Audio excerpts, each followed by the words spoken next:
what's the number one challenge that you face right now with your business as you're moving forward? Um, that's a good question. Well, I think majority of it right now is, I don't have that what we call corporate clientele. Before the pandemic, even during the pandemic, before the pandemic, I had like a couple little contracts, things of that nature. So right now, used to call that wholesale work. So right now, all I have is straight all retails, which is just one-on-one with direct customers. So contract, of course, you have guaranteed, set amount of money coming in every month. So, but that's something that you've tried to fix in the past. It's something that you've tried to encourage people to do. Why do you think people just aren't pulling the trigger on that and becoming clients? Because I mean, you're trying to do fleet work, you're trying to do a ton of corporate work. Is it just what do you think it is? Well, I think now, you got to look at the pandemic. I can't find workers. I do have workers, but you can't find workers. You don't have, some people also tighten up their own budgets. So what used to be important or what is not important anymore. Now it's more of a, if something happens, can you fix this for me? Interesting. So you wear a ton of hats. You have trouble finding people to work for you. What are some of the things that you have used to help automate your process in terms of like booking, reminders, invoicing? Do you turn to anything in particular that has really helped you along the way to automate your business processes? Yeah, so I do have a WinMerge student in the background that's working for me who does a lot of marketing and a lot of blogging and research for me. And then, like I said, I switched from the landline to the cell phone. So the cell phone allows me to schedule easier if I'm, on a job, in between a job, or just on the run. Someone calls, I can schedule from an app. So, being able to streamline the schedule that way has been very helpful. So it's kind of like this one app basically is my office assistant without having an office assistant. What's the name of the app? It's called You're Able. Because you are able. You are able. What's the last thing that you said no to? I said no to someone pooped in the car. Yeah, we did one, and it's kind of one of them things like you're gonna pay the price or I'm not doing it. Like their kid, or like they went in to see if you would do it. Like I don't know who did it, but it's one of them things, man. You sometimes you gotta raise your hand. All money ain't good money, so. What would be the price for that? I told her $450. It's a biohazard, human waste. I got to throw away everything. That's time. You name it. Well, at least we're in the world where wearing masks is appropriate, so you could have that. The mask is one thing, but when you start throwing away equipment, throwing away stuff that you're using, that's taken away, and then the time that it takes, it's like, it don't really. This is the question that we were trying to get the answer to that you asked, Tim. Like, what's the weirdest thing? Right. There it is, right there. $450 to clean up crap. Yeah. What? So, like, do places like Uber and Lyft do they have a monthly allowance that drivers get to have their cars cleaned? I explored that early on. I think they did. But at the time, I know Williamsburg was still growing into that market. And now, I think that for a long time, there was like 2 Uber drivers in Williamsburg. They're right. Exactly. What are we up to now, like 3 or 4? I don't know. You probably got a handful now. Still quite a few out there, but, we get some of those. We get some every couple months, but they kind of always do the same. Well, the Ubers, the DoorDashes of the world, the Postmates of the world, they appear to be just absolutely annihilating business and doing significantly well.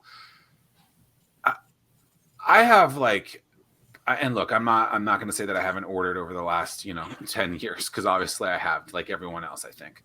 But what's interesting to me is I think historically these delivery drivers, maybe their vehicles were looked at in a little bit more of a way to make sure that they were clean, right? Where your Domino's of the world would say, hey, make sure go get your vehicle clean, or they do something to make sure that they're clean. Put this, this pizza box is going to go into a pizza bag, which has been cleaned, and we have to clean them every night. I question almost daily, not daily, because that would mean that I'm ordering daily. But like, some people show up to your house and they deliver your food, and you don't have to see them. Right. But that bag or that food bag that isn't going into the food, the nice clean food bag, it seems like there's the cleanliness isn't there anymore. So it would be advantageous, you would think, for the DoorDashes, the Postmates, the Uber Eats of the world, to have an allowance for people to do something like that, so that the customer feels a little bit safer, I guess. But I don't know. It seems, I don't know. Have you guys ever ordered food and you just see the person pick up the bag and like they bring it and you're like, well, I'm looking at that car, I can't see the inside, but I'm questioning it. Like thought out chicken, red meat leaking through the packaging and whatnot. I got a fry missing or something like that. People talk about the bag opening and people going and eating the food out of that. I haven't had that. You are seeing a lot of businesses that are either tying it in a way that that you can't get it open, or like they'll put a sticker over the top of it. That's been a good one. But how clean are these people's cars? And you would think that would be something that would be valuable, but maybe not. Maybe the bottom line is just get it out there and who cares? Right. Yeah. And like I said, I know I explored an option before, but I just think it's not enough around here. We may see them if they got a problem. But the people transportation aspect of it, they at least get a rating on like an Uber or a Lyft or something like that. Right. Where if the car is dirty and it goes below a certain amount, that person gets demerit points and they get fired, I guess. But I guess the food delivery aspect of it, is there that system out there where you're like, yo, this guy's like, I think this guy's car is clean because I got this little, on my bag. It should be, because you see these cars, but sometimes you got to think now, a lot of restaurant owners are driving their own personal cars to deliver. So I've seen cases like that where the car is like, oh, who are you? So.